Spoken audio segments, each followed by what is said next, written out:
A very good afternoon and Assalamu alaikum to all the participants. The good aspect of today's lecture is that this would be online and a lot of people would be benefiting from this lecture and discussion by sitting safe in their respective homes and can watch the lecture online. I am, as some of you know, a criminal practitioner, and I am mostly I do my work in the appellate courts. This is the High Courts of Pakistan and the Supreme Court of Pakistan. And today's lecture revolves around criminal appeals. The scope of lecture would cover appeal against convictions and appeal against acquittals. We will be talking about both of them. But at the very outset, let me clarify something for the young lawyers. 2 hours lecture or discussion is wholly inadequate to understand the dynamics and the intricacies involved in criminal appeals. This 2 hours lecture is by no way a substitute or replacement for proper mentorship, proper pupillage, which would give you a proper insight and would fully equip you with all the ups and downs which one experiences during his career. So I would strongly recommend and urge all the listeners today that they must try their utmost to secure pupillage, to secure a placement in a chamber which specializes in criminal appeals. This is of paramount importance for the reason that when you are arguing a criminal appeal, you are engaging the bench or the judges for longer duration. You're not arguing a small brief, or a brief which you are over and done with in 2 to 3 minutes. So your knowledge, your command, your grasp, your insight in the field of criminal law would be properly tested during appeals.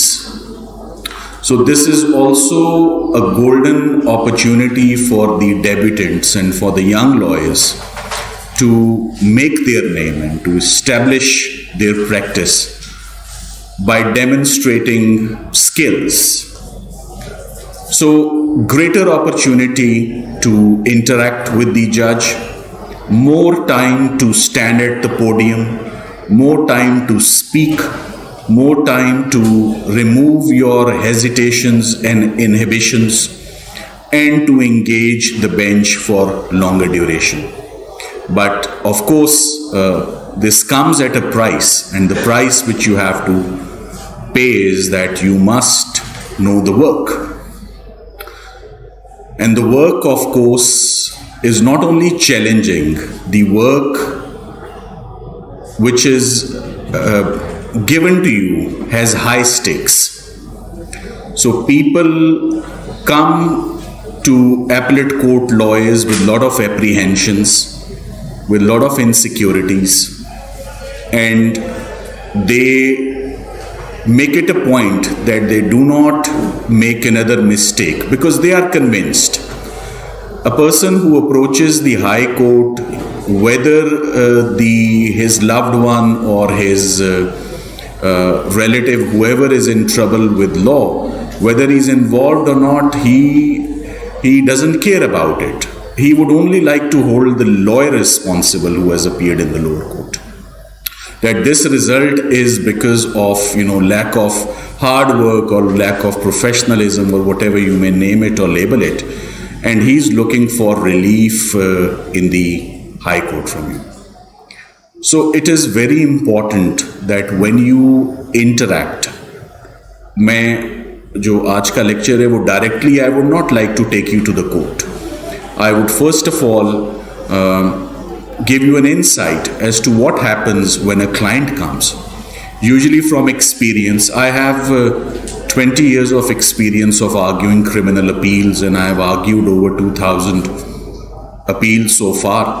So I do have a fair idea as to how, what are the various steps. And one of the most important step where I say pupillage and mentorship is very important is when a client enters your chamber and your office and he places his file before you and asks for preliminary opinion or your assessment or evaluation of the file. That is very important stage.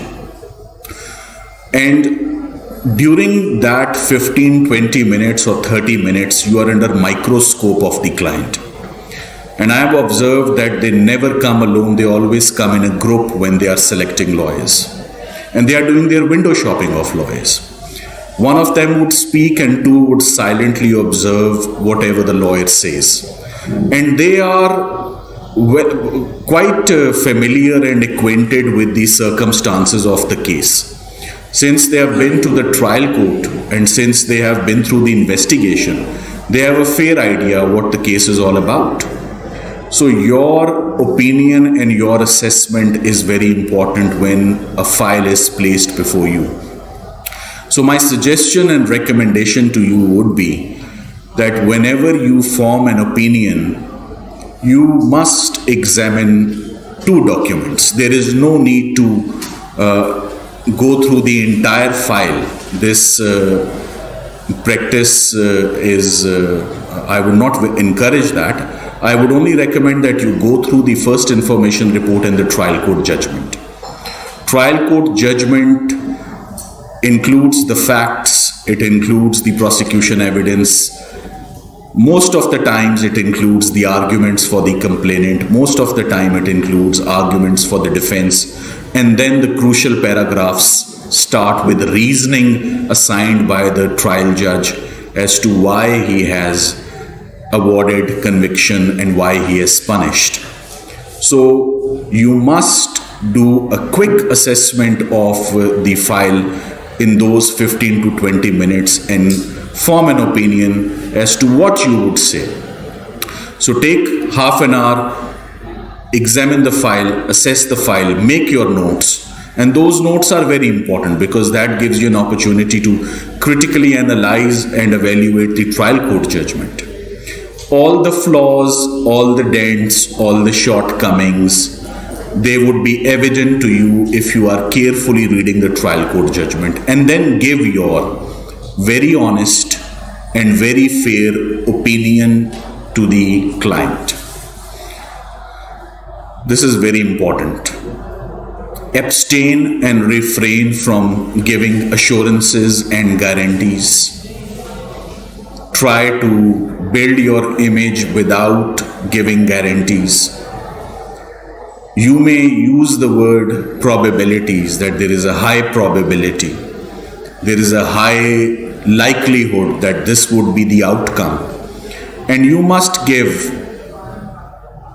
fair advice. I have been giving very fair advice to clients whoever approach me, and with the passage of time you develop a reputation that if you want to hear the truth and if you want to hear what is the realistic probability of your appeal, so you go to such and such lawyers. So your reputation travels fast, and it is very important that when you give your advice, give sincere and complete advice, whatever is in the best interest of your client. So that is the stage.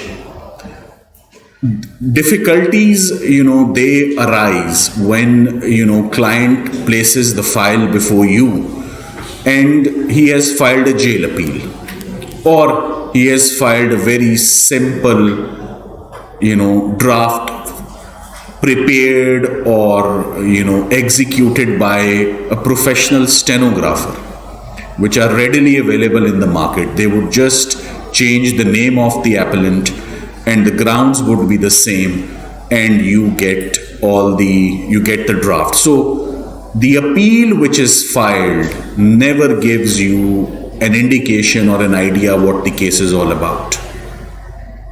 There is no concept of drafting. Drafting is simply disappearing from criminal litigation. Even in bail applications, I have noticed that. But today I would not comment on bail applications. I would confine today's lecture to appeals only.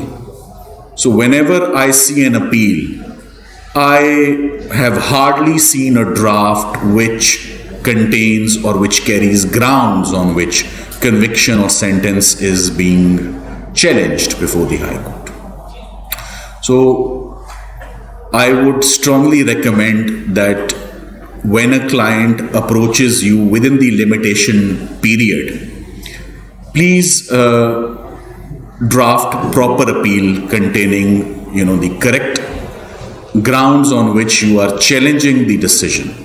This is very important, because if you do that, lawyer would simply go through the appeal and would make up his mind whether there are merits in the appeal or not, whether he should accept the brief or not.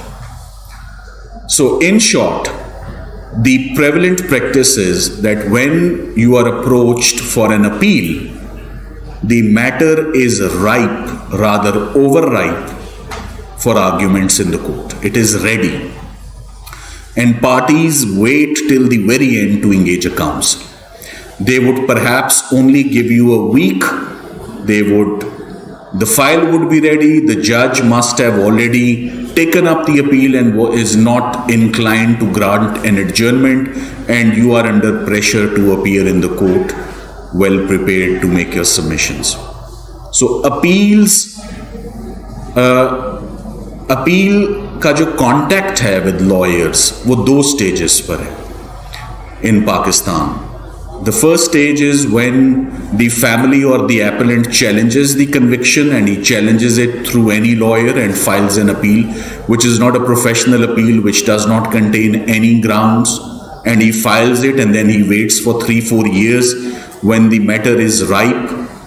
For instance, at the moment 2016-17 appeals are being argued. We are in 2021. So the clients, all those clients and all the parties, who were convicted back in 2017 are now vigilant and are now careful that their appeals would be taken any day, any moment by any judge. So one way of dealing with this situation is, and there's absolutely no harm, and make a note of this point very, very carefully. You can always file a new appeal along with the already filed appeal containing the grounds. And the reason is, you are officially placing on record your written submissions. There is no other way that your submissions can come on the record other than your grounds, other than the draft. So I have seen it, some lawyers filing second appeal on jail appeal, because the second appeal contains proper grounds, and it is an indirect and a very tactful way of bringing your submissions on the record, and those submissions can remain on the file till Supreme Court, till review. Let me tell you why. Lately, I have seen in 20 decisions in 2020 where, the honorable judges of the High Court have written down that these are the submissions of the counsel in support of this appeal, A, B, C, D, E. And those submissions are the submissions which are mentioned in the appeal. So your assistance in the court is not incorporated sometimes in the final order, but your appeal and your grounds are there, so you can always agitate this point. So drafting has enormous importance even in criminal appeals, but this, over a period of time, the prevalent practice which I would condemn and would not appreciate is not to file a proper appeal. So appeals have to be properly filed, they have to be properly worded, or I recommend and suggest in every case, there are always, or in every bail application or in every appeal, there are always between 3 to 5 main points. Put your case. in ground A, B, C, D, and maximum E. Go no further than that. So explain your case properly in A, B, C, D. Your A, B, C, D has to be most convincing. Do not write jurisprudence, do not mention philosophy, because judges would only go to your prayer, and maybe if they get a feel that this lawyer has written something in the draft, they would read ground A, B, C, D. So put your case always in A, B, C, D, and you will reap the benefits of, because judges most of the time make up their minds the night before, and they are convinced and persuaded the night before if your grounds contain, why are you seeking the relief. So the first decision which a lawyer must make is, with all honesty, should he accept the appeal or should he not? If he accepts the appeal, be very honest in your advice and tell the clients what is the probability of acquittal, what is the probability of mitigation, reduction in sentence, or if it's a borderline case, it may result in conviction, it may result in an acquittal. Give that advice as well. And if you feel that the evidence is exceptionally strong and overwhelming against the accused, convey to your client that this case is very strong and you don't think that there is any probability of result. I must share this with you. For instance, for example, if I have argued 10 cases, out of 10 cases I have got the desired relief in 8 or 9. And the reason is that I first convinced myself that I have a case. मैं ही convince नहीं तो मैं presiding officer को क्या convince करूँगा कि मुझे result दें. So I have to be convinced first that this is the roadmap, this is the route, or this is my game plan to get the relief. So जो 2 cases हैं या एक केस है which has not given me result, probably those are the briefs where I have worked hard the most or have been the most memorable briefs for me, because I remember putting in extra effort in those cases where I was not getting the relief, although I thought I was convinced that I deserved relief. So 10 में से 8 cases में result मिला. अगर 1-2 में result नहीं मिला तो वो मेरे लिए ज़्यादा मेमोरेबल, ज़्यादा चैलेंजिंग केसेस रहे, क्योंकि शायद मैंने उनमें ज़्यादा मेहनत की या ज़्यादा एफर्ट की. तो this is very important that her client का राइट होता है.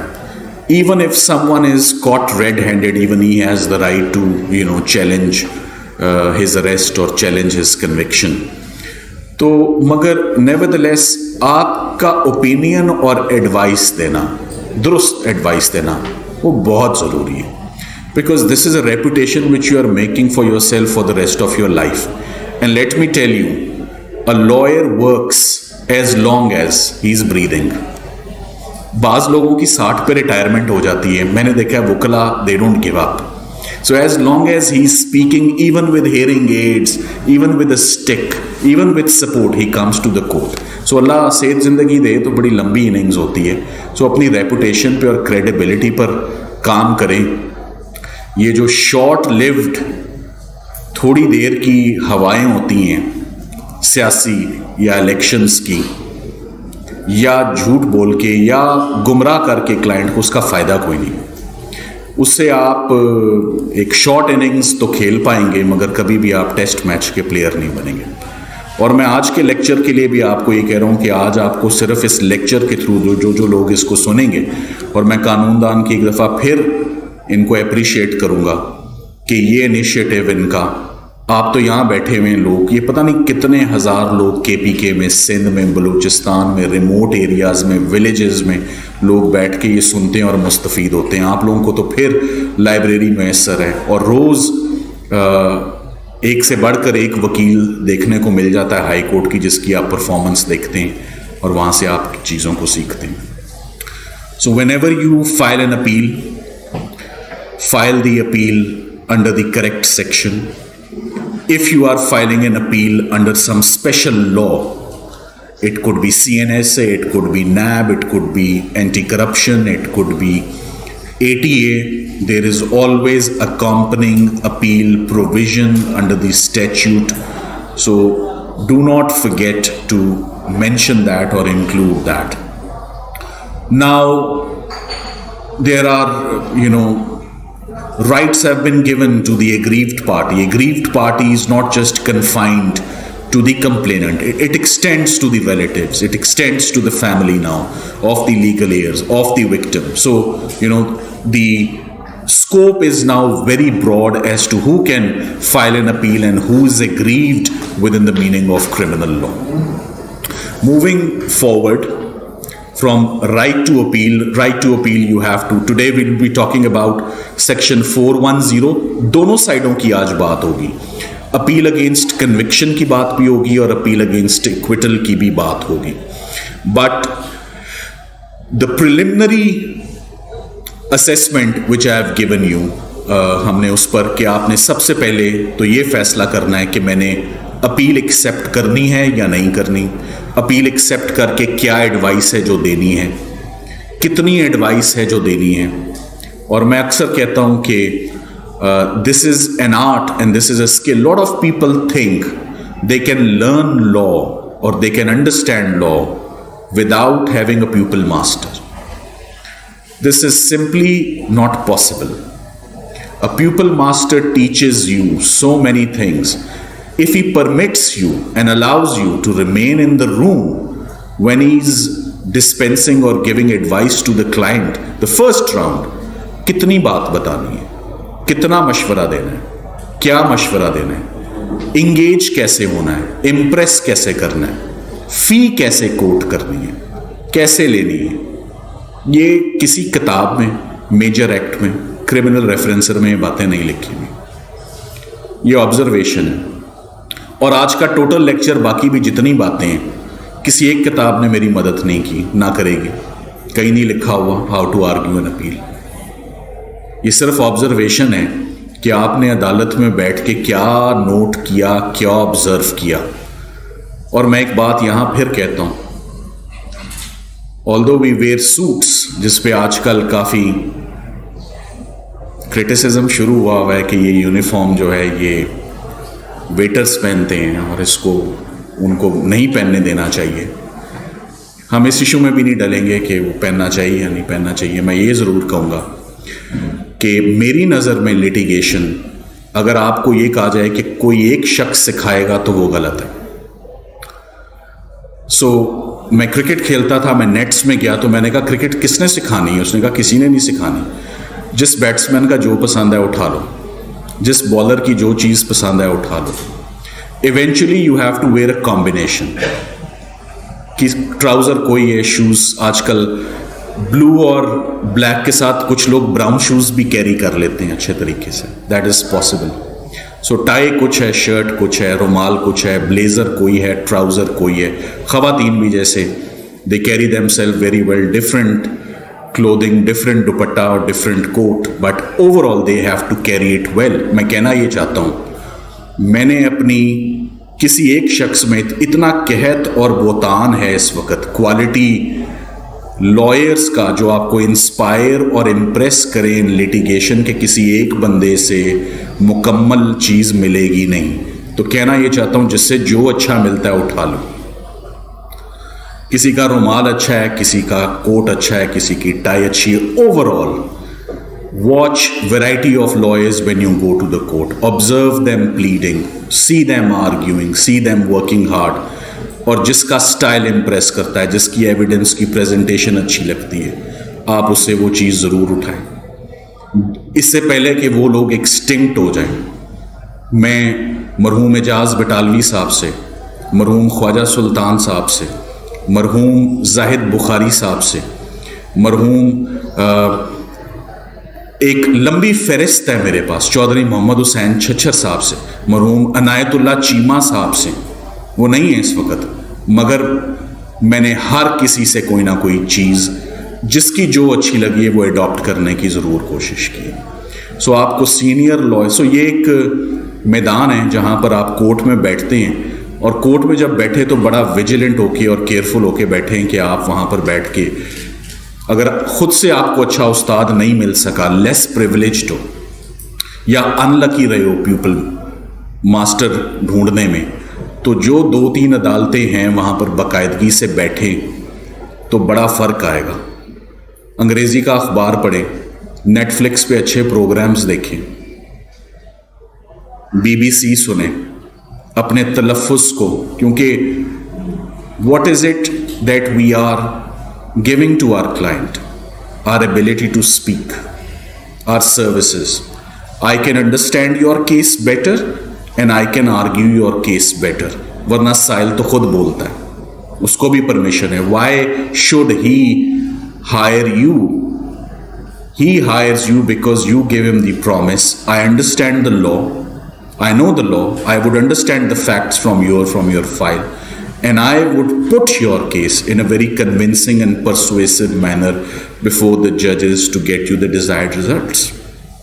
So अगर सर्विस ही नहीं है, एबिलिटी नहीं है, तैयारी नहीं है, मेहनत ही नहीं है, अगर यही नहीं पता how to argue the appeal, तो फिर फ़ायदा क्या उस बात का। तो चूँकि हमारे पास बार कोर्स नहीं है, फ़ौरन तालीम बहुत मुश्किल भी है, बहुत एक्सपेंसिव भी है, तो जो कुछ लोकली अवेलेबल है उसी पर सब्र व कनात करते हुए उसी को अगर अपना लें तो that would be very helpful for you in coming years. इस बात को जानते हुए कि मेयार और स्टैंडर्ड्स गिर रहे हैं, नोज डाइव गिर रहे हैं, और हम भी जो लेक्चर दे रहे थे आज से 1.5-2 साल पहले, वो लेक्चर कुछ और थे, अब के लेक्चर कुछ और हैं, आने वाले लेक्चर शायद कुछ और हों, कि इनसे कुछ ना कुछ बिगड़े जरूर, यानी बिगड़ने से मुराद सब्र।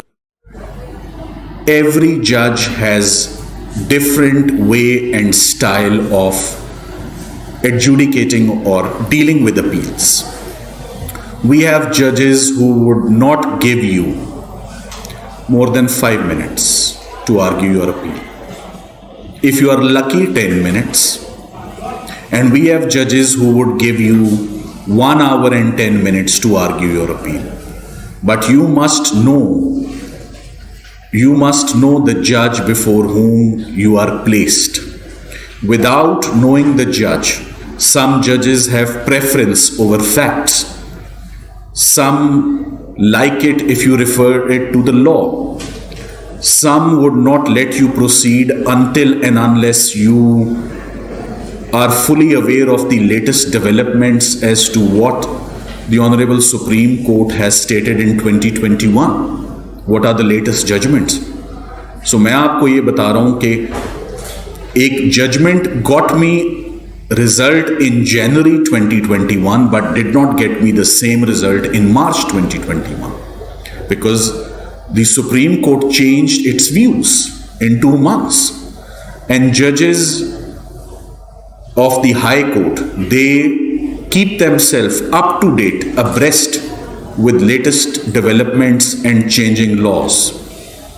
और एक और ट्रेंड चला है, although personally speaking, in my opinion, मैं उस ओपिनियन को मैं समझता हूँ इतना मुनासिब नहीं है कि सिर्फ रीसेंट जजमेंट्स पे ज़्यादा फोकस करना। 2020 में क्या हुआ, 21 में क्या हुआ, 9 शायद आप जो 1970 या 1980 की जो जजमेंट्स हैं या 50s या 60s की जजमेंट्स हैं वो मोती और कोई परो नहीं सका आज दिन तक, या वो जो बातें तब की हैं वो आज दिन तक वो चल रही हैं।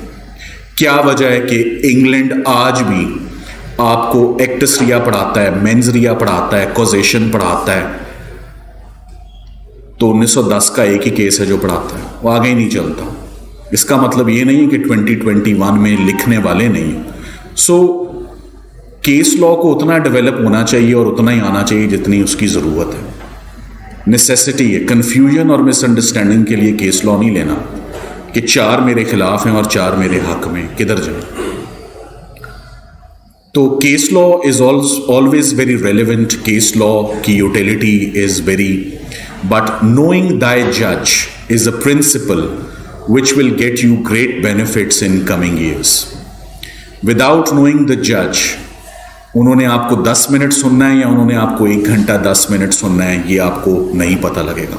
ये कुछ एग्जाम्पल आपको शायद सामने लिखी हुई, हमने केस आर्ग्यू किया आबिद रज़ा ये MNA कोटले से, तो वो केस जजेस 4 दिन सुनते रहे और 17 से 18 केस लॉ दहशत गर्दी पर चीफ जस्टिस साहब ने और मिस्टर जस्टिस शहबाज रिजवी साहब थे उनके साथ, the other bench honourable member of the bench, उन्होंने 18 केस लॉज को बारीकी में सुना कि किस केस लॉ ने क्या इस्टेब्लिश किया। सो आपने केस की नब्ज पे हाथ रखना है कि इसको 18 मिनट में सुना जाएगा या 18 फैसले सुने जाएंगे। वो दूसरा केस शायद नीचे मेंशन है, खतीजा सदीकी का केस, अपील अगेंस्ट इक्विटल की तमाम केस लॉज उसके अंदर डिस्कस हुए कि प्रिंसिपल्स क्या हैं, गाइडलाइंस क्या हैं अपील अगेंस्ट इक्विटल्स को हैंडल करने के लिए। तो नोइंग द जज इज वेरी वेरी इंपॉर्टेंट, उनका मिजाज, उनकी लाइकिंग, उनकी डिसलाइकिंग, कितना टाइम मिलेगा, क्या पसंद है क्या नहीं पसंद। मिसाल देता हूं, एक जज साहब हैं, आप जाके उनको कल सुबह कहें कि सर ये मेरा पावर ऑफ अटॉर्नी है, टाइम चाहिए, वो कहेंगे नहीं मिलेगा टाइम, अभी आर्ग्यू करोगे जो आर्ग्यू करोगे, there is no time and don't do that. Don't accept a brief if you are merely appearing in the court कि मैं पावर ऑफ अटॉर्नी देने आया हूं, और जब इजाजत नहीं मिलती तो आप फाइल भी खोल लेते हो और फिर आप आर्ग्यूमेंट्स भी दे देते हो कोर्ट को और असिस्टेंस भी दे देते हो, फिर शर्म और भी ज्यादा आती है कि केस भी तैयार है, वो जज साहब भी मुस्कुरा के आपकी असिस्टेंस ले रहे होते हैं। सो either tell your clients to manage adjournments once you step into the court with your power of attorney, don't seek adjournment। चाहे overnight आपको बड़ा होता है, रात बहुत होती है, 4-5 घंटे आप बैठ जाएं और अपना केस तैयार करें, तो there is no need and no time कि आप जाके adjournment, उससे आपकी credibility और आपकी reputation of course जो है वो बनती है that you are a professional lawyer।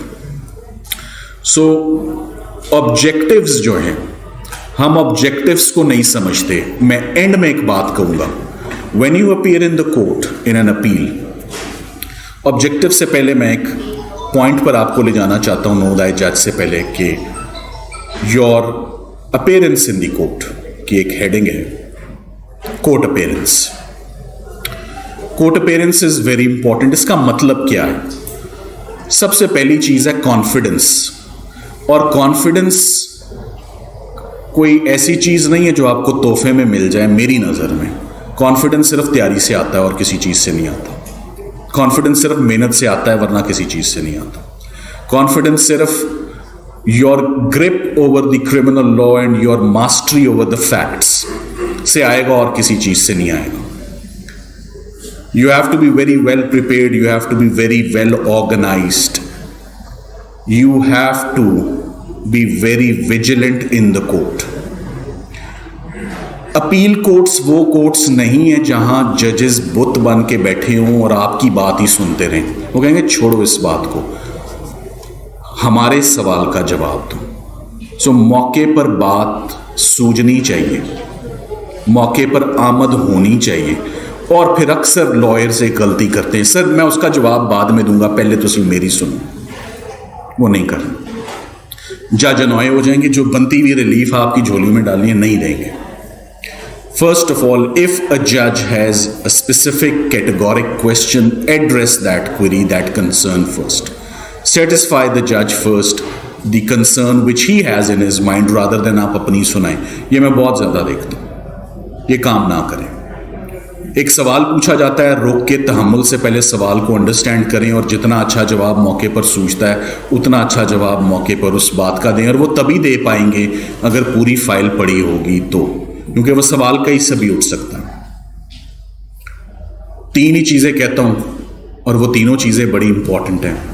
Control your mind, control your body, control your voice. Mind absent है, हाजिर नहीं है, तो फौजदारी मुश्किल हो जाती है। इशारे कर रहे हैं, उंगली पॉइंट आउट करेंगे, बॉडी को ठीक नहीं रखा हुआ आपने, डमीनर ठीक नहीं है, यूनिफॉर्म ठीक नहीं है, कोट का या टाई का आपका कॉलर का बटन खुला हुआ है, या शेव ठीक से नहीं है, या if you are not appearing well groomed, this makes all the difference. Court appearance is very important, और court appearance में controlling your body, controlling your mind, controlling your voice, बड़ी बड़ी objectionable tones आ जाती हैं वकीलों की। और एक बात और समझें, जजेस पूछते हैं क्या चाहते हो, इक्विटल मांग रहे हो या रिडक्शन इन सेंटेंस मांग रहे हो। इक्विटल मांगने का लहजा और रिडक्शन इन सेंटेंस का लहजा और, लोगों को पता ही नहीं लहजे में फर्क क्या होता है।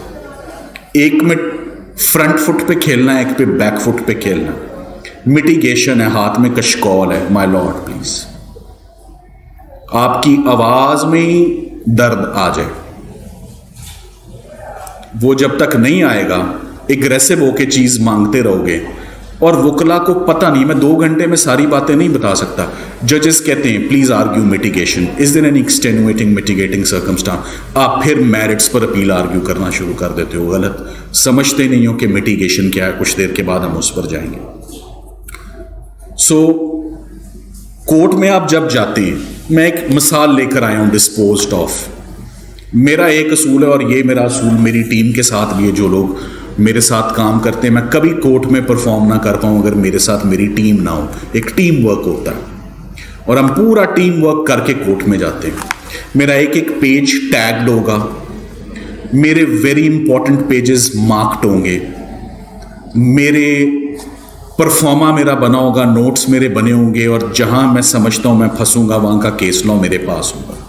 सो I would have my paper book numbered, underlined, and I would, जिस सवाल का जवाब मैं 3 सेकंड में ना दे पाऊं, मैं पैनिक कर जाता हूं। ये मेरी कमजोरी है और मैं थिड़क जाता हूं कि मुझे इसका जवाब क्यों नहीं आया, क्योंकि दूसरा वकील तो छीनने को तैयार है आपके मुंह से जुमला कि मैं पहले बात बता दूं, इससे पहले मेरे नंबर पहले बन जाए। हालांकि बॉल आपकी कनेक्ट हुई हुई है, गुफ्तगू आपकी चल रही है। तो क्या परफॉर्मा हो, क्या मेहनत हो कि 3 सेकंड के अंदर जवाब आए। 3 सेकंड से ज्यादा मोहलत मिलनी नहीं है। ये मैंने नोट किया हुआ है कितना टाइम मिलता है, और फिर कोई और जवाब दे जाता है। प्रोसिक्यूशन आपका केस आर्ग्यू करना शुरू कर देती है, डिफेंस का मौका मिल जाता है, क्योंकि डिस्कनेक्ट हो जाते हो। सो कहने की बात यह है, डिस्कनेक्ट नहीं होने देना जज को किसी भी वक्त। जब जज साहब डिस्कनेक्ट हो गए, ये बताएं जी कि ये गवाह जो हैं, ये इनकी रिश्तेदारी क्या है, इधर उधर देख रहे हैं। ये गवाह कहाँ के रहने वाले हैं, इधर उधर देख रहे हैं। इनका रिलेशनशिप क्या है, उन्होंने फाइल बंद कर दी। जी सर आप बताएं। आपको एम्बेरस नहीं करेंगे जजेस। एक इंप्रेशन बन गया, ये तैयार होके नहीं आता, इसको पता ही नहीं है, इसको प्रिलिमिनरी इंफॉर्मेशन का नहीं पता, तो एविडेंस की क्या तवक्को करूं इससे कि उस पर असिस्ट करेगा। सो आपको आपका ब्रीफ पे कमांड ही नहीं है। आपसे बात हट के दूसरे के पास चली जाएगी, और फिर आप दोबारा वो इंग्लिश लिटरेचर में ना पैराडाइज लॉस्ट और रीगेन करना, सो लूज करके रीगेन करना फिर बड़ा मुश्किल हो जाता है कि दोबारा एतमाद बनाओ कि मेरी गल दोबारा, एक मौका और दो। वो एक बड़ी मजे की बात है, एक मौका और दो। एक मौका और नहीं मिलना, इंप्रेशन पीछे रह जाता है आपका। सो आपने जब कनेक्ट कर रहे हो, आपका एक एक चीज पर आप अच्छी अपनी असिस्टेंस जो है वो देते रहें। और अक्सर मैं कहता हूं, मुझे मरहूम फर्रुख आफ्ताब साहब से एक चीज मिली। आप लोग बहुत कम सीनियर लोग, बाज मेरे सीनियर्स बैठे हैं, वो जानते होंगे फर्रुख आफ्ताब साहब कौन है। My Lord, page 63 line number 12। I would like to draw kind attention, please refer to these pages. जजेस भी होते हैं, पेज 63 लाइन नंबर 14, सस्पेंस हो गया, पता नहीं की निकलना, और निकलता है कुछ। वहां निकाल के सजेशन नहीं कोई पढ़ा देना कि जज आपके कहने पर खोली पेपर बुक सफ़े पे चले गए। एक मौका आपने लूज कर दिया, झोल डाल दिया, तो बॉल आप डिस्कनेक्ट, इंटरनेट डिस्कनेक्ट, दोबारा टिंग टिंग करके फिर कनेक्ट होना बहुत मुश्किल बात। डिस्कनेक्ट नहीं होने देना। व्हेन यू, कहना क्या चाहता हूं, with rhythm, with flow, with momentum, आपने झोल नहीं आने देना अपनी असिस्टेंस में। आपकी असिस्टेंस है, वो भी वो सवाल पूछते हैं तो वो भी, कि एक समा आप बांधे रखें, क्योंकि क्या चीज है जो हम दे रहे हैं, बोलना और पढ़ के बताना, अगर वो ही नहीं आता तो फिर सर्विस लेनी किसने है हमारी। खुद ही आर्ग्यू कर लेते हैं लोग अपना case in person. Your ability to present the case is very important.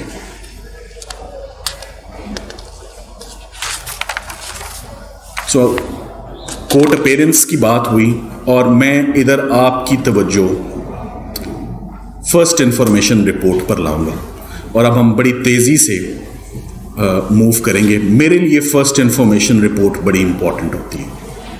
For 154 which has attained lot of importance, and the reason is 154 has attained so much importance. It contains everything. Who is the complainant? What is his address? Who are the accused?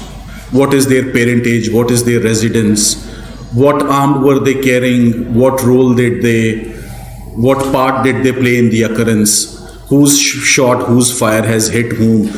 What is the motive? What is the conspiracy? Everything. ये कोई first information नहीं है, ये last information है extensive. सिर्फ मुद्दई सजाए मौत नहीं लिखता है FIR में, उसका बस चले वो भी लिख दे कि वो भी मैं ही दे देता हूं। ऐसी FIR भी आई हैं, FIR के अंदर उसने लिखा है लिहाजा इसने जुर्म जेरे दफा 302, 324, 148, 149, 109, 201 इसने कमिट। इसी हफ्ते एक केस मैंने देखा है, मैंने ऑनरेबल जजेस को बताया, सर कोई ऐसी FIR भी होती है जिसमें मुद्दई वकील भी ना हो, और फिर क्या ये मैंने खुद ही लिखी है। कैसे लिखी है खुद? आपको बताया किसने इन जुर्मों का कि आप लिख रहे हैं कि ये इसका मुर्तकब हुआ, और फिर ये कार्रवाई पुलिस की बातें कि ये जुर्म कौन सा हुआ है, आपका काम नहीं है। Your task is to simply narrate the incident, the crime, not to go into the details. मैं आपको एक बड़ा स्ट्रांग मशवरा ये दूंगा कि FIR का पोस्टमार्टम करना है आपने, 3 से 5 दफा पढ़ना है। मेरा आपको एक गारंटी और प्रॉमिस है, तीसरी और चौथी दफा जब आप पढ़ेंगे तो आप कहेंगे कि मैं बदल गया हूं या FIR बदल गई है। ऐसी ऐसी चीजें सामने आएंगी आपके जो पहली रीड, दूसरी रीड, तीसरी रीड में आई नहीं होंगी सामने, और चौथी रीड पे व्हाट आई डू, शायद मेरा ज़हन डल है, I take lot of time, मैं बैठ के पूरे वकूए को इमेजिन करता हूं, पिक्चर करता हूं, एक फिल्म चलाता हूं कि ये वकूआ ऐसे हुआ, और बात गौर से अब पिक कर लीजिएगा। जिस चीज की मुझे समझ आ रही हो, that is the case of the prosecution. जिस चीज की मुझे समझ ना आ रही हो, that is the case of the defence. जब आप इमेजिन करते हो कि बाप बेटा कह रहा है मैं पीछे पीछे था, मेरा बेटा 20 कदम आगे आगे था, क्यों साथ क्यों नहीं चलते बेटे के? तुम तो चांस फिटनेस हो, तुम हो ही नहीं साथ, तो मेरा माइंड नहीं एक्सेप्ट कर रहा। और फिर इतनी फायरिंग हुई जो हम छुप के देखते रहे, मैं देखता रहा, मोटिव तुमसे, दुश्मन तुम हो, तुम्हें स्पेयर किया, तुम कैसे देखते रहे? So that is the case of the defence. A lot will make sense to you in the FIR, a lot will not make sense to you. What is not making sense to you is your cross examination, is the case of the defense.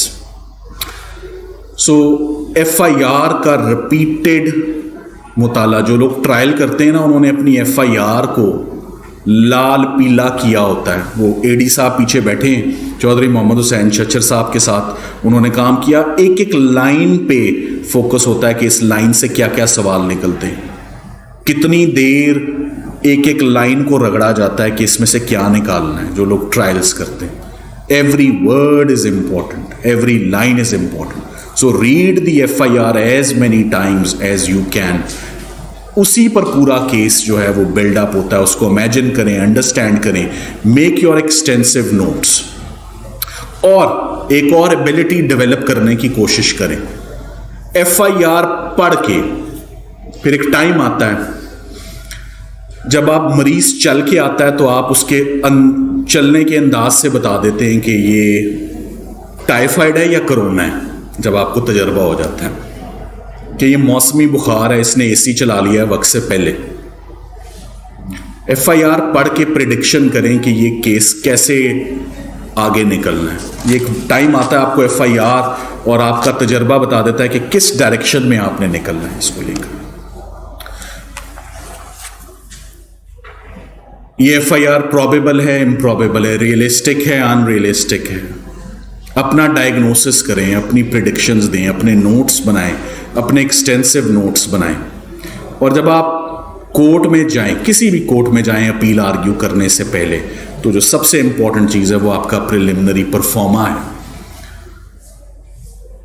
ये आपकी screens पर भी सामने visible है और online जो लोग lecture देखेंगे ये उनके लिए भी मुमकिन करेगी कानूनदान की टीम के ऑनलाइन ये परफॉर्मा क्या है। ये वो सवाल हैं जो 3 सेकंड के अंदर जवाब जिनके देने होते हैं और ये जजेस सवाल पूछते हैं।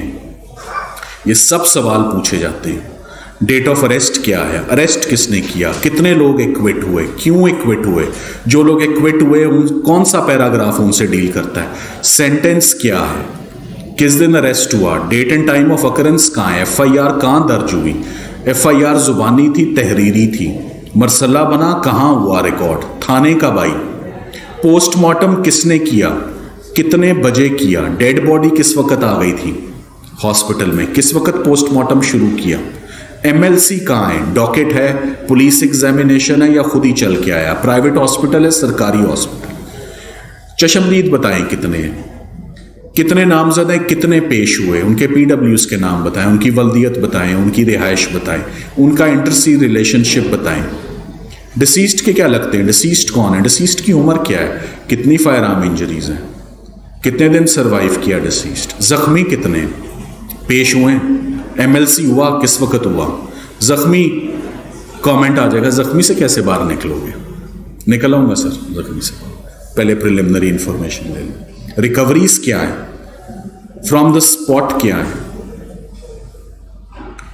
अरेस्ट के बाद रिकवरीज क्या हुई, पंजाब फोरेंसिक साइंस लेबोरेटरी की कोई रिपोर्ट है आपके खिलाफ है, आपके हक में, जाए वकुआ कहाँ है वो बताएं। ये वो सवालों, ये एक वॉली ऑफ क्वेश्चंस हैं which would come your way and you must. Trial court judgment किस तारीख की है, ट्रायल कोर्ट जजमेंट में कितने लोगों को बरी किया, कितने लोगों को सजा हुई, ये परफॉर्मा आपको, अगर इस परफॉर्मे को भी आप अगर कॉपी करना शुरू कर दें तो 90-95% अफाका रहेगा आपको कोर्ट में कि ये वो सवाल है। सो ये पता नहीं क्यों पर हम आपको वो तोहफे दे रहे हैं जो शायद हमारे सीनियर्स ने हमें नहीं दिए थे। हमारे सीनियर्स हमें कहते थे एक दिन में एक बात बताएंगे, मैं आपको 2 घंटे में 20 साल की बातें बता रहा हूं।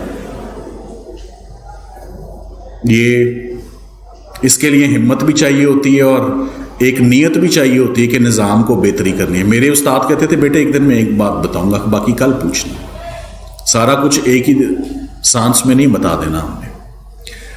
ये इसीलिए कि इंटर्नशिप्स मिलना, प्यूपलेज मिलना बड़ा मुश्किल है और हर कोई चाहता है कि वो अपील्स आर्ग्यू करे और नाम पैदा करे। सो ये शॉर्टकट्स हैं जो आपकी सहूलत के लिए ये दिए हुए हैं। सो आपने इस परफॉर्मे को, मेरा आपको मशवरा है कि ये परफॉर्मा आपको किसी को वैसे भी चाहिए होगा तो मेरे से या मेरी टीम से यू में कांटेक्ट आपको वो भी मिल जाएगा, पर ऑनलाइन भी होगा। आप अंडरस्टैंड कर जाओगे।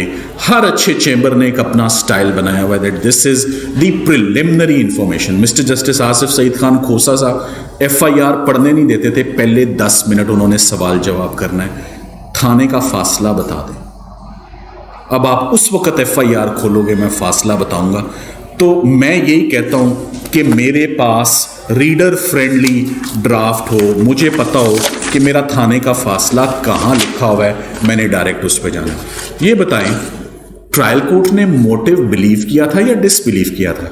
Sir para 13 page 225 sir, motive disbelieved by the trial court. जजेस appreciate prompt quick response, assistance जो नहीं मिलती, और जिससे जो मिलता है. मैं आपको एक छोटा सा वाक्य सुना देता हूं. Honourable mister justice Jawad Hasan साहब, एक बात तो पढ़ी लिखी बात है कि क्रिमिनल लॉयर्स उतने ऑर्गेनाइज्ड नहीं होते जितने कॉर्पोरेट सिविल लॉयर्स होते हैं. ये तासुर है और ये गलत तासुर नहीं है.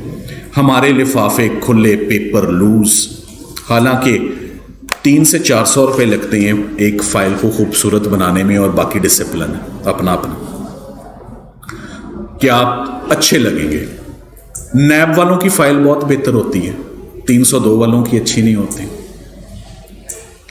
खुले पेपर, 200-300 रुपये खर्च लें, फाइल भी अच्छी, निज़ाम भी अच्छा, सिस्टम भी ठीक. सो चीज़ों का ऑर्गेनाइज्ड होना बड़ा ज़रूरी है. वो तभी होगा, कोई ज़रूरी नहीं है. अब वो दौर ही नहीं है कि लाखों रुपए का दफ्तर हो, फैंसी ऑफिस हो. एक छोटा सा टेबल चाहिए, एक लैंप चाहिए, एक फ़ोन लैपटॉप पे हर तैयारी, बाकी नीयत चाहिए कि आप मेहनत करें, तैयारी करें. कोई लंबी चौड़ी ज़रूरत नहीं. और पाकिस्तान की वकालत अनफॉर्चुनेटली एक मेजर एक्ट से आगे नहीं गई. कोई ज़रूरत ही नहीं है किसी चीज़ों की. वहीं बैठे हुए कौन सा USA या UK में काम करें. इवन इंडिया आगे निकला हुआ है बहुत सारी चीज़ों में, हम पीछे रह गए. वही कमेंट्रीज हैं, कोई नया काम नहीं है, कोई नए लिखने वाले नहीं है, कोई नई किताबें नहीं हैं ख़रीदने के लिए. कंप्लेन करने हम सारे बैठे हैं, क्योंकि रूट कामयाबी का कोई और है. अब रूट ये लेक्चर सुनना नहीं है, या ये लेक्चर पे अमल दरामद करना नहीं है. सक्सेसफुल रूट कुछ और है. वो मैं आप सबसे सीक्रेट रखूंगा, और मैं नहीं बताऊंगा वो रूट क्या है, कि कामयाबी का रूट आजकल क्या है, और आपको पता भी नहीं चलेगा वो क्या है. Just a short break.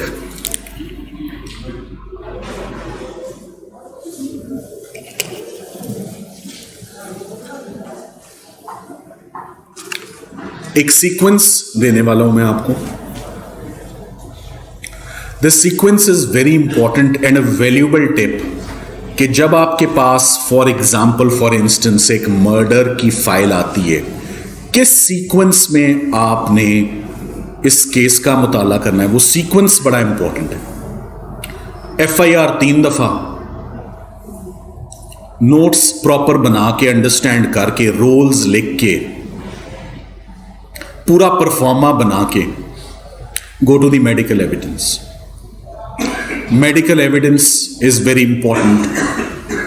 जितना भी मेडिकल फैला हुआ है वो सब देखें, चाहे वो इंजरी स्टेटमेंट है, चाहे वो इंक्वेस्ट रिपोर्ट है, चाहे वो MLC है, चाहे वो पोस्टमार्टम है, या डॉक्टर का एग्जामिनेशन है.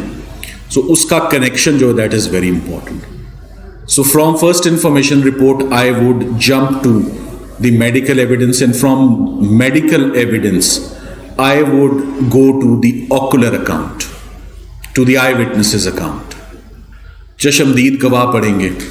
चशमदीद गवाहों से मैं उठ के मैं लैब की रिपोर्ट्स पर आऊँगा, पार्सल्स पे आऊँगा, उनके गवाहों पे आऊँगा, मैं जो फॉर्मल विटनेसेस हैं, और फिर बड़े इम्पॉर्टेंट और बड़े इंटरेस्ट से मैं नक्शा मौका देखूँगा, बिला स्केल भी देखूँगा, विद स्केल भी देखूँगा, और ड्राफ्ट्समैन को भी पढ़ूँगा.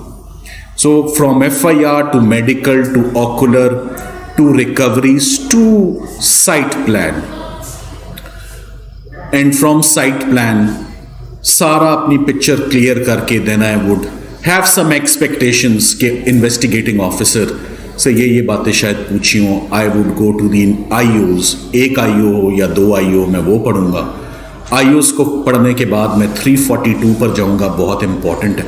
मैं 342 पर कोई फ़ायदा लेने की कोशिश करूंगा कि कोई ऐसा पीस ऑफ एविडेंस तो नहीं जो मिस आउट हो गया हो, जो ना पुट किया हो एक्यूज्ड को. What is his reply, what is his response. May be अगर मेरे पास एक्सेस है पुलिस फाइल्स का, जो नहीं होना चाहिए मगर अगर है, तो मैं देख लूँगा इसका फर्स्ट वर्जन क्या था, और उसको पढ़ने के बाद मैं एक अपना जो सीक्वेंस है, एक मेरे आगे कैनवस कंप्लीट हो जाता है जो मैंने FIR से शुरू किया और मैंने देख लिया कि इन support of the allegations of FIR, और वो सपोर्ट क्या चाहिए, एक्टस रिया भी उन्होंने साबित करना है, मेंस रिया भी उन्होंने साबित करना है, beyond the shadow of doubt करना है, लीगल बर्डन भी उनके ऊपर और एविडेंशियल बर्डन भी उनके ऊपर, और वो मेरे ऊपर नहीं आएगा अगर मैं कोई स्पेशल डिफेंस रेज करूंगा तो रिवर्सल है। हाथ खड़ा कर दें, कौन सा सेक्शन है कानून शहादत का? मेरा ख्याल है 121 है। कि फिर वो रिवर्स हो गया कि मैं कहता हूं मैं पागल हूं तो साबित कर दो तुम खुद कि तुम पागल हो, या मेरा सेल्फ डिफेंस है, या grave and sudden provocation. So then the burden would be on me, and the standard on which I have to discharge that burden would be on the balance of probabilities, not beyond reasonable doubt, क्योंकि accused is the favorite child। अगर किसी के लिए रियायत है तो मुल्ज़िम के लिए, प्रोसिक्यूशन के लिए नहीं है। मगर ये किताबों में लिखा हुआ है। रियायत आजकल प्रोसिक्यूशन के लिए भी बहुत कुछ है, बड़ी रियायतें हैं प्रोसिक्यूशन के लिए, तो चांस तो कम लगता है कि ये स्टैंडर्ड्स को हम वो एमेलियोरेट कर सकें। So on the right you will see what are the strongest points and how to assist the court. So when before going to the court I would have my performa ready. It could be handwritten, it could be computer typed. Computer laptops आज सबके पास मौजूद हैं, सबके पास होने चाहिए, क्योंकि ये आपका शॉर्टकट है कि आप लाखों रुपए की लाइब्रेरी ना लें, एक पाकिस्तान लॉ साइट की मेंबरशिप ले लें या किसी से शेयर कर लें, मिल जाती हैं। आप पढ़ना लिखना चाहें तो मेहरबान हो ही जाते हैं लोग, इतने संग दिल नहीं है। नॉलेज और इंफॉर्मेशन या एक्सेस डिनाई नहीं होता आपको। आप वो where there is a will there is a way, you find the way to get access. So एक कंप्यूटर, लैपटॉप, कागज़, कुछ स्टेशनरी, थोड़े से टैगिंग शैगिंग आप कर लें तो ये आपके लिए बड़ा मुफीद हो जाएगा। Then comes along with your performa would be your notes। मैं जब अपने नोट्स या अपने बहस तैयार करता हूं तो मैं दो तरीके की करता हूं। If the bench is listening to me patiently तो I have points which I will formulate. और एक काम मैं नहीं करता जो आपने भी नहीं करना, जिसको तबसरा और कमेंट्री कहते हैं। इफ द जजेस ask you what evidence would you like to read, और आप एविडेंस पढ़ते पढ़ते बीच में लुकमे देने शुरू कर देते हैं। कुछ लोग उर्दू में तर्जुमा बताते हैं, जी ये कहा है जज साहब ने, तो आपको रोक दिया जाता है कि प्लीज़ ये ना करें, ना तर्जुमा बताएं, ना रेपिटेशन करें, ना हमें समझाएं, हम भी एविडेंस पढ़ें। सो अगर आपको एविडेंस पढ़ने का मौका मिल रहा है तो फिलहाल खामोशी से एविडेंस पढ़ें। जज साहब का अगर मिजाज पता है तो वो एंड में कहेंगे पेंसिल पकड़ ली उन्होंने और ये पेपर आ गया, व्हाट आर योर पॉइंट्स। ये खुशकिस्मती है किसी वकील की कि जज साहब ऐनक के ऊपर से या अंदर से देख के पूछें व्हाट आर योर पॉइंट्स, कि अब अपना केस समझा दो मुझे। अब ये पेंसिल अगर छुड़वा के ऐनक उतरवा दी, लेक्चर यही है, तो फिर नाकामी कि ये पेंसिल वो पकड़ी रखें और ऐनक चढ़ी रहे और आपकी तरफ देखते रहें और कनेक्ट रहें, वो इंटरनेट डिसकनेक्ट ना हो जाए जिसकी बात हो रही है। और झोल आए बगैर आप बताएं sir my submissions are, it's a case of circumstantial evidence, extra judicial confession, discovery of the dead body, first information report. So आपने जज साहब को अनॉय किए, इरिटेट किए और रेपिटेशन किए बगैर। अक्सर वकीला को कहा जाता है यार कितनी दफा एक ही पॉइंट बताओगे, एक ही पॉइंट इसीलिए बार बार बता रहा है क्योंकि और गल्ला नहीं ने बातें, तो आपको तरह तरह का एम्यूनेशन रखना चाहिए। जी ये बात, this point will not find favour with the bench, I will move on, I will launch another rocket. So I would start, I would give 2-3 minutes on first information report. I would give 4-5 minutes on medical evidence. I would give comments on the ocular account. I would give comments on the recoveries. I would give comment on the trial court judgment, on what the investigation is, and then I would. मगर जजेस पूछते हैं clarity से करो, क्या argue कर रहे हो, एक्विटल मांग रहे हो, रिडक्शन मांग रहे हो, सेंटेंस में मिटिगेशन मांग रहे हो, क्या मांग रहे हो, अपने आर्ग्यूमेंट्स को उसी तरह आप बिल्ड अप करें. और अगर फर्रुख आफ्ताब साहब से मैंने एक स्टाइल उठाया, पेज 93 लाइन 12,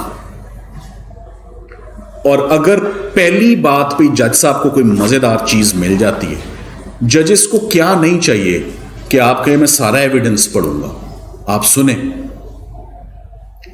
अगर उनको पता चल जाए कि आपने उनको एक सफ़े में से 2 चीज़ें पढ़ानी और कुल 15-20 चीज़ें पढ़ा के फाइल बंद करवा के सबमिशंस करवाने, they would love you for it.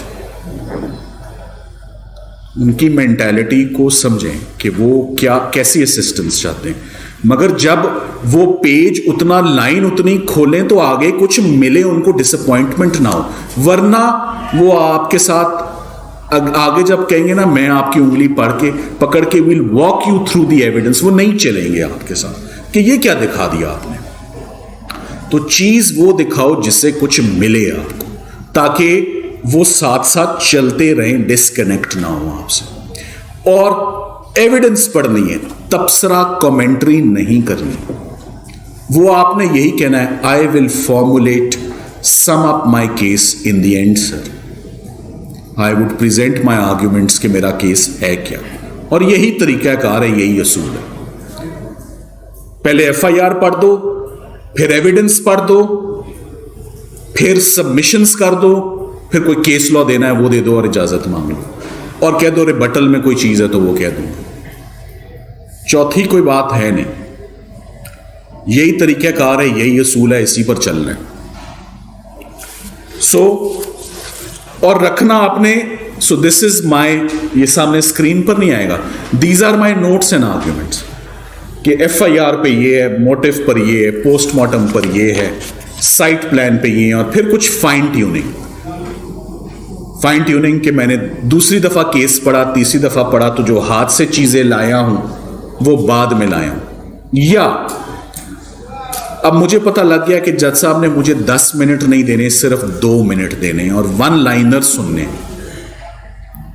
तो वो 1 लाइनर्स मेरे क्या हैं? I have to sum up my case. अब तो मैं ये कहता हूं कि अब पेशेंस इतना कम हो गया है सुने जाने का अपील्स को. और जरा बात गौर से सुनिएगा.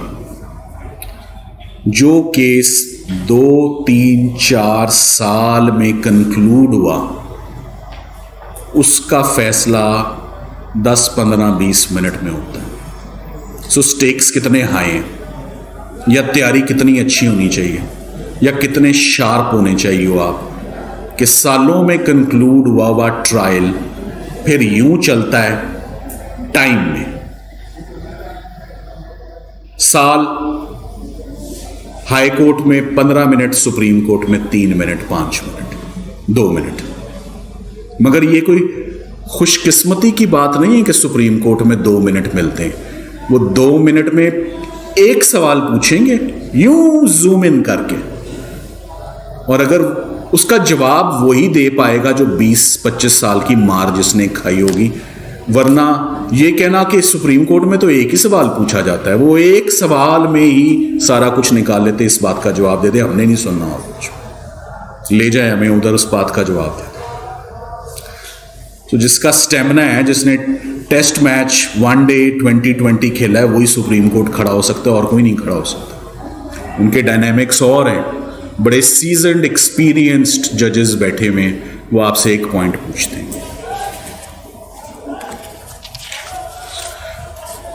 पूछा जाएगा आपसे कितने किस्म का एविडेंस है, what does the prosecution evidence consist of. तो you must know sir, there is last seen evidence. It's a case of circumstantial evidence, so it's a case of direct evidence. Direct evidence जैसे 2 आई witnesses हैं, recovery evidence है, motive evidence है, ये evidence है, वो evidence है। So you must no कितने किस्मों का एविडेंस है। और एक बात को समझें, कोशिश करता हूं आपको बताने की। एविडेंस दो किस्मों का होता है एविडेंशियरी उसकी, या वो सपोर्टिव होता है या वो करॉबरेटिव होता है। समझाने की कोशिश कर लेता हूं अगर आपको समझ आ जाए। अगर दो चश्मदीद गवाह हैं, तो एक गवाह दूसरे को सपोर्ट करता है, करॉबरेट नहीं करता। करॉबरेशन मिलती है evidence of another kind, of another species, of independent nature. So ocular account को करॉबरेशन मिलेगी मोटिव से या रिकवरी से। एक रिकवरी को दूसरी रिकवरी से करॉबरेशन नहीं मिलेगी, सपोर्ट मिलेगी।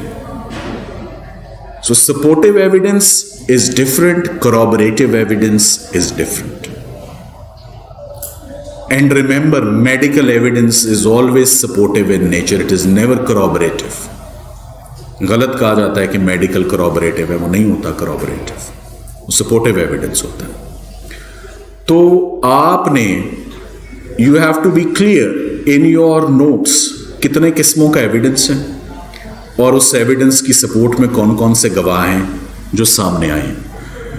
आपको जब मौका मिलता है, जब जजेस एविडेंस पढ़े होते हैं, तो आइडेंटिफाई पोर्शंस सामने लिखा होगा, identify portions that discredits a witness, जिससे आपको कोई फायदा मिल रहा हो, वो पोर्शन पढ़ा दें।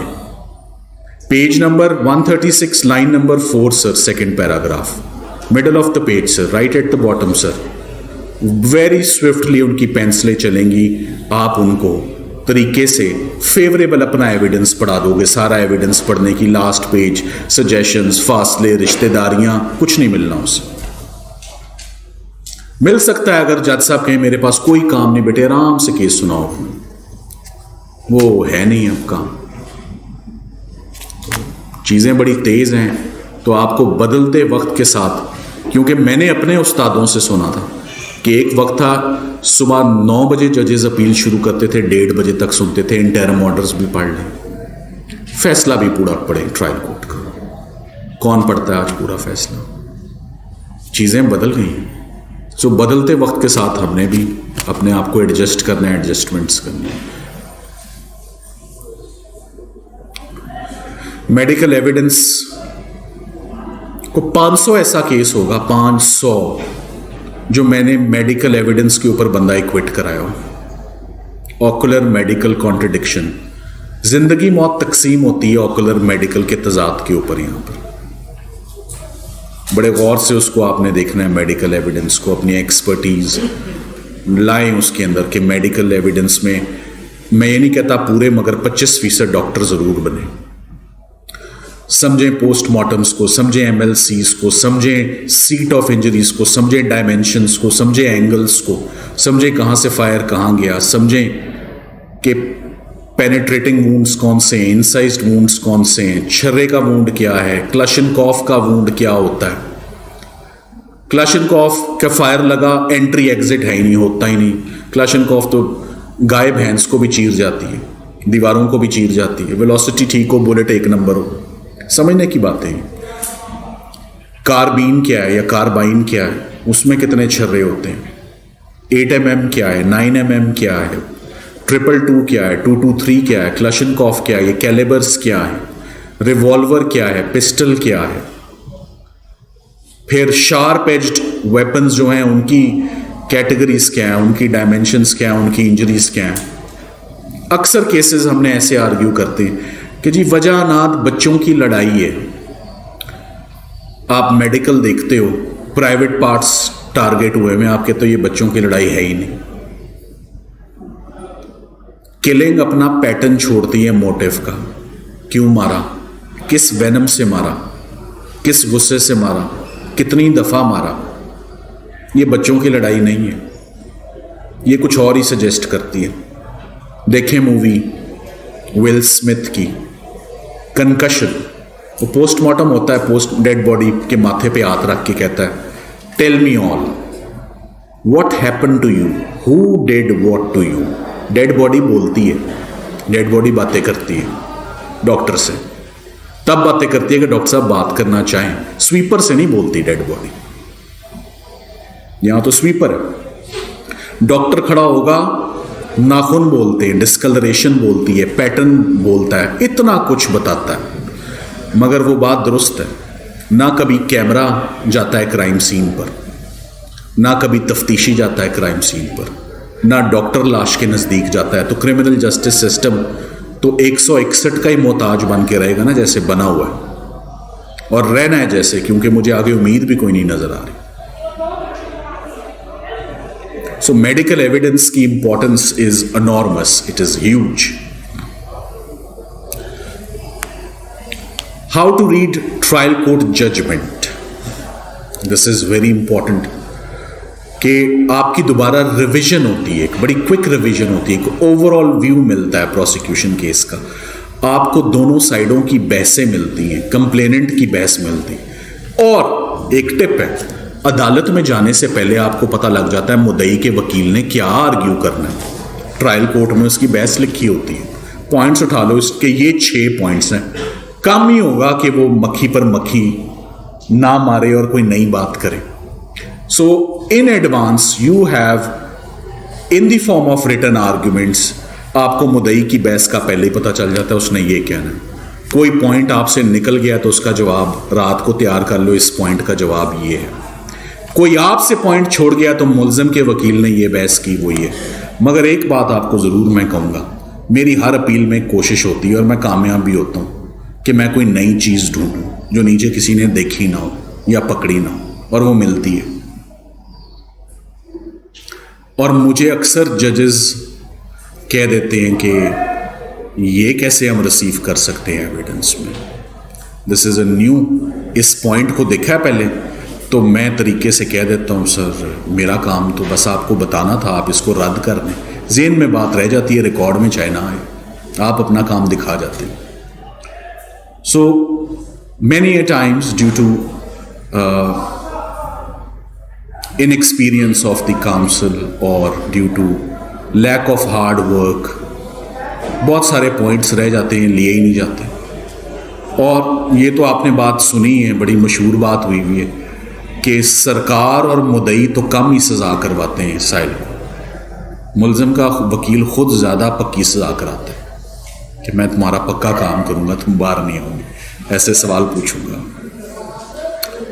तो आपको ट्रायल कोर्ट की रीजनिंग मिलती है फैसले में कि ट्रायल कोर्ट ने रीजनिंग क्यों दी, किस एविडेंस से इम्प्रेस होके, मोटिवेट होके सज़ा सुनाई गई है या कन्विक्शन दी गई है। सज़ा में अगर कमी है तो क्यों दी गई है, मिटिगेशन अगर है तो what are the mitigating circumstances, and towards the end make your notes. जैसे कि मेरे पास हर परफॉर्मे में, वो परफॉर्मा दोबारा दिखा दे, राइट टुवर्ड्स द एंड ये लिखा होता है। एक और पेज है इसके बाद, नहीं, हमने इसके बाद एक पेज रखा होता है, medical evidence, ocular account, recoveries, PFSA, motive, believed not believed bye the trial court, which paragraph deals with it. So quick assistance for the जजेस वो ज़रूर उसके अंदर जो है वो होनी चाहिए। ट्रायल कोर्ट जजमेंट के बाद मैं आता हूं मिटिगेशन की तरफ। आपको सबसे पहले तो ये अंडरस्टैंड करना है कि मिटिगेशन क्या है। मिटिगेशन वो है जिसे आप जब मिटिगेशन की बात हो तो फिर ये बात तो कंफर्म हो जाती है कि जुर्म तो आप ही ने किया। अब बताओ सजा में कमी कैसे दे दें, कुछ सर्कमस्टांसेस हैं। और मिटिगेशन में सुप्रीम कोर्ट के व्यूज बड़े तेजी से बदल रहे हैं। मैं ऐसे ही एक एग्जांपल आपके लिए, जैसे 2017 का खोसा साहब ने क्या रीजनिंग दी, सिंगल शॉट है, recovery ruled out of consideration है, और some act of the deceased contributed to his death, कि मरने वाले की कुछ गलती थी कि ऐसा वकूआ हुआ। एक केस मैंने पढ़ा, 2 साल का बच्चा था, उसके माँ बाप को बेदर्दी से दुश्मनों ने मार दिया। 2 साल का। दादी ने पाला, दादी ने लोरी नहीं दी रोज़ाना रात को। रोज़ाना रात को एक ही बात बताई, तेरी ज़िंदगी का एक ही मकसद है, माँ बाप के कत्ल का बदला लेना, और तेरा कोई मकसद नहीं। तू अपने बाप का बेटा नहीं और माँ अपना दूध नहीं बख्शेगी अगर तूने उसका कत्ल ना चुकाया। 342 में उसने कहा, मैं 20 साल रोज़ रात को ललबाए लोरी की बजाय ये सुनता था। मैं 18 का हुआ, मैंने मार दिया। जजेस ने कहा, ये मिटिगेशन है, निकालनी आपने, ढूंढनी आपने, प्रेजेंट आपने करनी है। ये कैसे करनी है? गुस्से से नहीं करनी, अग्रेसिव होके नहीं करनी, मेलो होके करनी, आवाज़ धीमी करके करनी है, लेजा हल्का करके आपने मांगना है, क्योंकि मांग रहे हो। 100 रुपए का नोट दे, नहीं मिलना। एक बात और मेरे ज़हन में आई बड़ी, मुझसे अक्सर लोग किसी ने पूछा एक लेक्चर में, मैं कहता हूँ हम कोर्ट में जाते हैं, हम नज़र मारते हैं, हम हालात देखते हैं, हम फैसला करते हैं, करना है नहीं करना। वो कहते हैं, जी सर नज़र मार के कैसे पता चल जाता है कि केस करना है नहीं करना, माहौल कैसा है, ये कैसा है? मैंने कहा बिल्कुल पता चलता है। मैंने कहा इशारे पे जाके खड़े हो ना, मांगने वाला आता है, कभी बंदा है, कभी औरत है, कभी बच्चा है, कभी खुसरा है, एक नज़र मारता है और एक जुमला मारेगा। मेरी बेटी बैठी होगी तो मुझे कह देगा अल्लाह तुझे बेटा दे दे, मेरी कमज़ोरियों से खेलेगा। मेरी माँ बैठी होगी, अल्लाह तो इसको हज करा दे, देखता है और जुमला फेंकता है। तो मैंने कहा हम वकील होके हम कोर्ट्स को रीड ना कर सकें।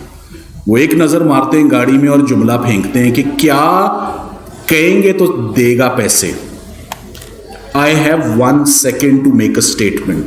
So we with our experience, how can we not judge and gauge judges or predict कि is it a good day to argue or is it a good day to say जी senior किसी दूसरी court में ज़रा आज तारीख ही दे दें तो बेहतर है। तो ये आपने, आपकी नज़र है और आपका तजर्बा और वो एक्सपीरियंस से आएगा, किसी किताब में नहीं लिखा हुआ।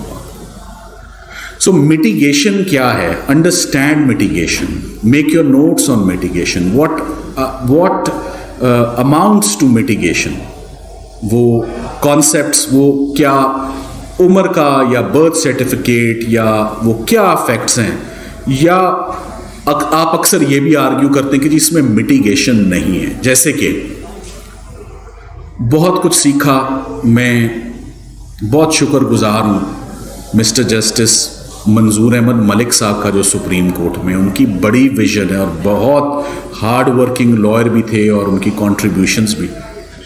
सो मैं बड़े मज़े से कत्ल का केस 16-17 छुरियों के वार के, ये तो लाइफ हो जाएगी। उन्होंने मुझे पूरा लेक्चर दिया। उन्होंने कहा सच बोलना, फायरिंग की है ना कभी? मैं कहा जी सर वो हवाई फायरिंग तो 16 गोलियों के लिए, 16 छुरियों के वार के लिए नहीं। Come to think of it, so it make sense. Butcher बनना मुश्किल है, गोली चल जाती है, वो ब्रस्ट निकल जाता है, पता ही नहीं चलता एक लगी कि 16 लग गई।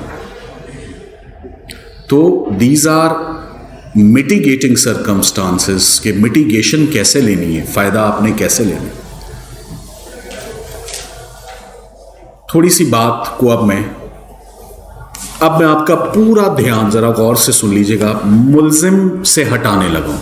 अब आप लोग मुल्जिम का केस आर्ग्यू नहीं कर रहे, अब आप मुदई का केस आर्ग्यू कर रहे हैं, अब आप अपील अगेंस्ट इक्विटल आर्ग्यू कर रहे हैं। So change your role now and frame of mind now if you possibly can.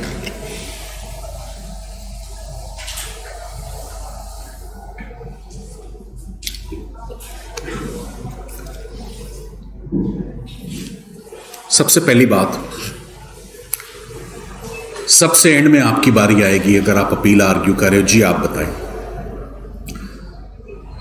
File आपके पास है, मुल्जिम की बहस सारी सुन ली है। सबसे पहली टिप तो ये कि आपको इजाज़त नहीं मिलनी कि आप अपनी तकरीर सुनाएं। आपसे सवाल होगा डायरेक्ट, इस पीस ऑफ एविडेंस को डील करें, इससे बाहर निकलें। तो फिर आप कहें जी इसका मैं बाद में जवाब दूंगा, पहले आप मेरी तकरीर सुने। गलत।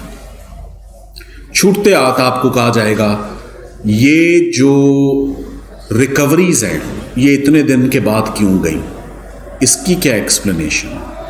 मोटिव में आपने डॉक्यूमेंट्री एविडेंस नहीं दिया ज़मीन के तनाज़े का, FIR नहीं दी, आपने मोटिव एविडेंस 342 में पुट ही नहीं किया।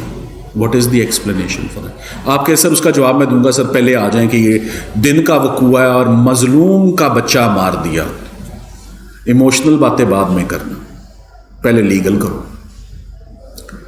सो अक्सर देखा है कि कंप्लेनेंट काउंसिल शुरू ही इमोशन से होता है। इमोशन नहीं करना, इमोशन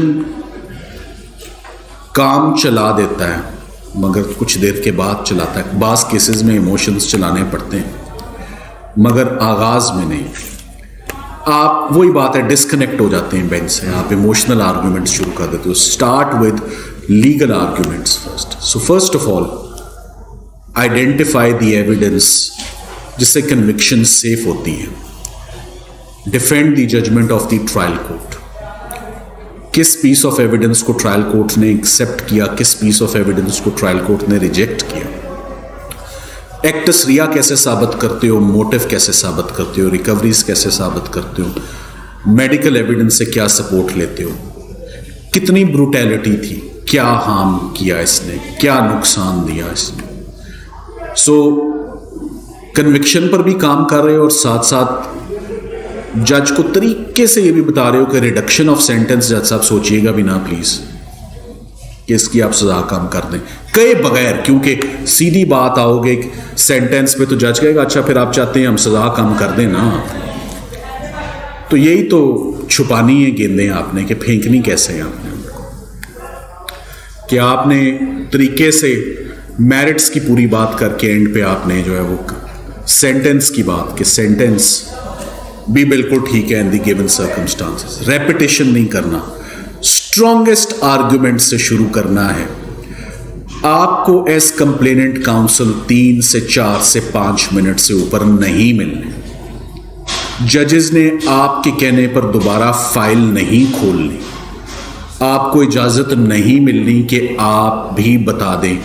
आपने 1-2 अच्छी बातें करके अपनी क्रेडिबिलिटी बना के आप कह सकते हो सर सिर्फ नक्शा मौका पेज 276 एग्जिबिट PJ पर आपकी तवज्जो लाना चाहूंगा। Page 276 sir, kindly I may draw your gracious attention to that page, और आप उस पेज पर लाएं और अपनी बात समझाएं।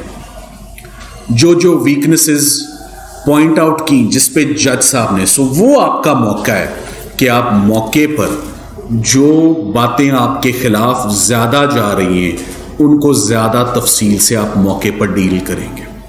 आपकी तकरीर धरी की धरी रह जाती है, 2-4 बातों को की गुफ्तगू आपकी इतनी होती है, उसको इंसुलेट करके आपने बड़ा करना है कि जजेस इस पॉइंट पर फंसे हुए, मैंने यहां से बाहर निकालना। So this is very important and avoid emotional arguments. Trial court की जजमेंट आपको बहुत सपोर्ट करेगी।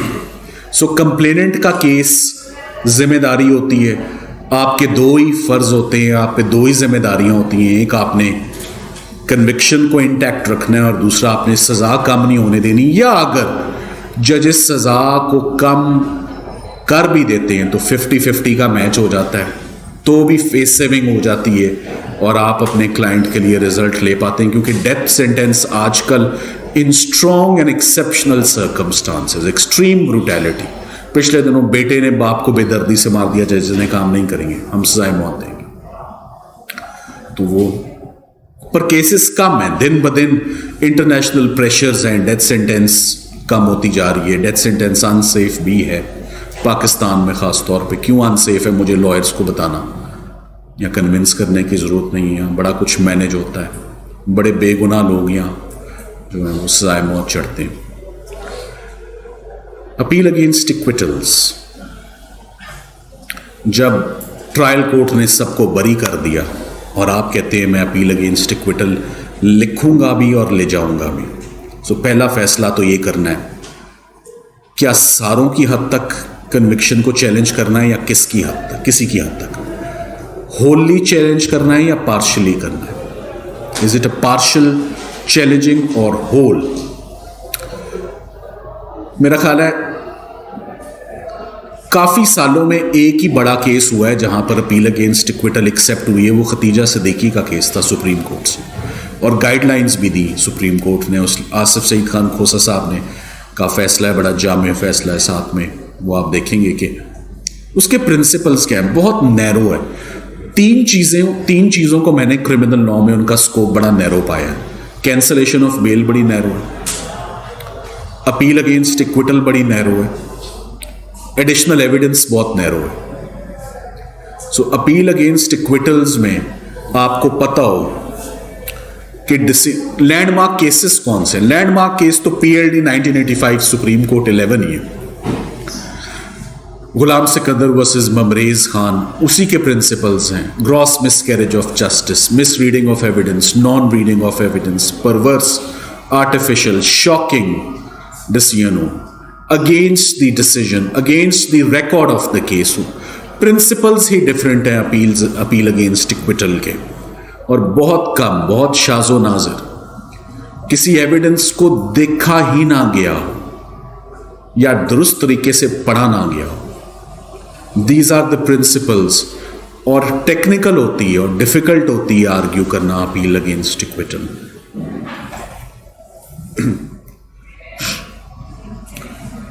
Summing up is very important. This is your last interaction with the judge. After reading the FIR, after going through the evidence, he asks you to conclude your case and to मैं एक बात ज़रूर कहूँगा कि जितने भी आप अच्छे और बड़े वकील देख लें पाकिस्तान में, उन सारों में एक चीज़ आपको कॉमन मिलेगी, और वो है case presentation, advocacy, oratory skills. कि आप चाहे अंग्रेजी बोलें, preferably you must speak and address the court and argue your case in English, preferably. Improve your expression. या अंग्रेजी इंप्रूव कर लें या रट्टा मार लें। रट्टा भी चलता है,